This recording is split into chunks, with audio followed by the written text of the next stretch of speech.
Oh my god! Wow! I'm gonna show you guys how I just got a lifetime supply worth of power strips for only 20 cents at my Home Depot today. It says they're $11 each, but Scavenger AI is telling me otherwise, and that this is only gonna ring up for 1 penny. These are all not available in store. I'm really about to buy all these for 1 cent.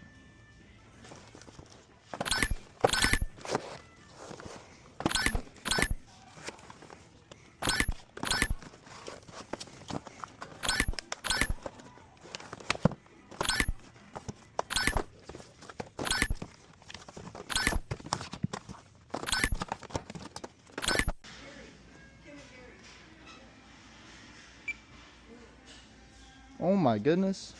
Wow. Technically, I can't sell it to you. Watch me still buy it anyway.